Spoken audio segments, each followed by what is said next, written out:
കൊല്ലം തീരമേഖലയിൽ കടലാക്രമണം ശക്തമായി. കൊല്ലം നഗരത്തിലെ മുണ്ടയ്ക്കൽ, വെടിക്കുന്ന, ഇരവിപുരം, കരുനാഗപ്പള്ളിയിലെ ആലപ്പാട് ഭാഗങ്ങളിലാണ് രൂക്ഷമായ കടൽക്ഷോഭമുണ്ടായത്.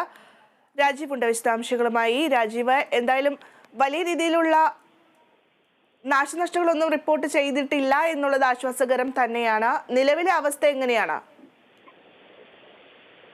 ഭദ്ര, നിലവിൽ ഞാൻ ഈ കടൽക്ഷോഭം രൂക്ഷമായ വെടിക്കുന്ന് പ്രദേശത്താണ് നിൽക്കുന്നത്. ഇവിടെ സംബന്ധിച്ച് തിര ശക്തമായി കഴിഞ്ഞ ദിവസം രാത്രിയാണ് ശക്തമായ തിരയടിച്ചത്. എന്നാൽ ഇന്ന് രാവിലെ ഇന്ന് 4 മണിയോടുകൂടി ഇവിടെ തിര ശാന്തമായാണ് കാണപ്പെട്ടത്. എന്നാൽ ഇന്ന് 10 മണിയോടുകൂടി വീണ്ടും ശക്തമായ തിര ഉണ്ടായി.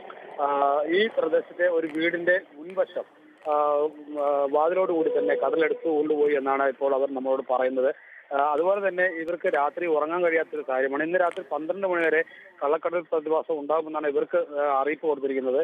അതുകൊണ്ട് തന്നെ ഇവർ ഇപ്പോൾ ഭീതിയിൽ തന്നെയാണ് കഴിയുന്നത്. ഏത് സമയത്തും തുടർച്ചയായി കരയിലേക്ക് തിര ആഞ്ഞടിക്കുന്നില്ലെങ്കിലും ഇപ്പോൾ ഇവർക്ക് പ്രതീക്ഷിക്കാതെ ഈ പെട്ടെന്ന് തിരമാലകൾ കരയിലേക്ക് ആഞ്ഞടിക്കുന്നതാണ് ഇവരെ ഭീതിയിലാഴ്ത്തുന്നത്.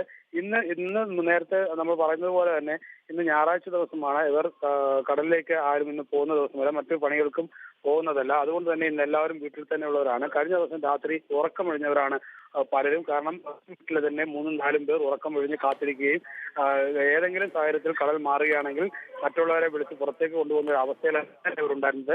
ഈ കടലാക്രമണ ഭീതിയിൽ തന്നെ ഇപ്പോൾ ഭീതി നേരിടുന്ന വീടുകളിൽ നിന്ന് സാധനങ്ങൾ മാറ്റി അവർ മറ്റു സ്ഥലങ്ങളിലേക്ക്, ബന്ധുക്കളുടെ വീടുകളിലേക്ക്, അടുത്തുള്ള ബന്ധുക്കളുടെ വീടുകളിലേക്കൊക്കെയാണ് ഇപ്പോൾ താമസിക്കുന്നത്. അതുപോലെ തന്നെ താന്നി, ഇരവിപുരം മേഖല, താന്നി, മുണ്ടയ്ക്കൽ, കരുനാഗപ്പള്ളി, ആലപ്പാട് മേഖലകളിലൊക്കെ തന്നെ ഇതുപോലെ തന്നെ ശക്തമായ തിരകൾ അടിക്കുന്നുണ്ട്. ഇത് പെട്ടെന്ന് ഉണ്ടാകുന്നു. ഇടയ്ക്കിടയ്ക്ക് ഇത് കടൽ ശാന്തമായി കിടക്കുന്നു എന്നുള്ളതാണ് ഇവരെ ആശങ്കയിലാക്കുന്നത്. എന്നാൽ ഇതുവരെ ഇവിടെ ആരും എത്തിയിട്ടില്ല. ഈ വെടിക്കുന്ന പ്രദേശത്ത് കുടിവെള്ളം നിലച്ചിരിക്കുന്ന ഒരു അവസ്ഥയാണ് ഇപ്പോൾ ഉണ്ടായിരിക്കുന്നത്. കാരണം ഈ പൈപ്പ് ലൈൻ നേരത്തെ പൊട്ടിയിരുന്നു, കുടിവെള്ളം വരുന്നത്. അതുപോലെ തന്നെ ഈ കഴിഞ്ഞ മാസം ഏപ്രിൽ മാസത്തിൽ ആദ്യ വാരമുണ്ടായ ശക്തമായ കടലാക്രമണത്തിൽ ഇവിടെ നിന്നും 15ഓളം വീടുകൾക്ക് നാശനഷ്ടം നേരിട്ടിരുന്നു. ഇവർ റോഡ് ഉപരോധിക്കുന്ന നിലയിലേക്ക് ഇവർ എത്തിയിരുന്നു. ഇതിനുശേഷം കുടിവെള്ളം ഇവർക്ക് ജില്ലാ ഭരണകൂടം ഇവിടെ എത്തിക്കുകയായിരുന്നു. ഇന്ന് ഞായറാഴ്ച ആയതിനാൽ എത്തിക്കില്ല എന്നൊരു വിവരം കൂടി അവർക്ക് നൽകിയിട്ടുണ്ട്. അതുകൊണ്ട് തന്നെ കുടിവെള്ള ക്ഷാമവും ഇന്ന് രൂക്ഷമായി അവർ നേരിടുന്നുണ്ട്. ഏതായാലും ഇപ്പോൾ വലിയ രീതിയിലുള്ള നാശനഷ്ടങ്ങളൊന്നും റിപ്പോർട്ട് ചെയ്തിട്ടില്ല.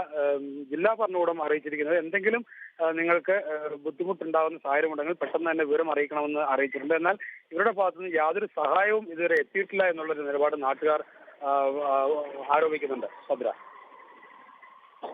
ശരി രാജീവ്, എന്തായാലും മറ്റൊരു കാര്യം കൂടി ചോദിക്കട്ടെ. നേരത്തെ രാജീവ് സൂചിപ്പിച്ച ഒരു കാര്യമാണ്, ഇന്നിപ്പോൾ ഞായറാഴ്ച ആയതുകൊണ്ട് തന്നെ നിരവധി ആളുകൾ കടൽ കാണാൻ വരുന്ന ഒരു സാഹചര്യമൊക്കെ ഉണ്ട്. അപ്പൊ ഏതെങ്കിലും തരത്തിലുള്ള മുന്നറിയിപ്പ് നൽകുന്നുണ്ടോ?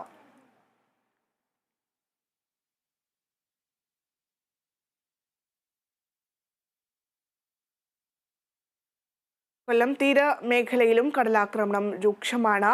കൊല്ലം നഗരത്തിലെ മുണ്ടയ്ക്കൽ, വെടിക്കുന്ന, ഇരവിപുരം, കരുനാഗപ്പള്ളിയിലെ ആലപ്പാട് പ്രദേശങ്ങളിലാണ് രൂക്ഷമായ കടൽക്ഷോഭമുള്ളത്. അതേസമയം കുടിവെള്ളക്ഷാമമുണ്ട് എന്നുള്ള രീതിയിൽ ആരോപണങ്ങൾ ഉയരുന്നുണ്ട്. അതായത് ശുദ്ധജലം കിട്ടാനില്ല എന്നുള്ള രീതിയിൽ ആരോപണങ്ങളും ഉയരുന്നുണ്ട്.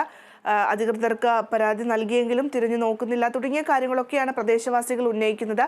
അതേസമയം ഇന്നിപ്പോൾ കടൽ കാണാൻ വരുന്നവർക്കും ചില മുന്നറിയിപ്പുകൾ നൽകുന്നുണ്ടെന്നാണ് അറിയാൻ സാധിക്കുന്നത്. രാജീവാണ് വിശദാംശങ്ങൾ നൽകിയത്.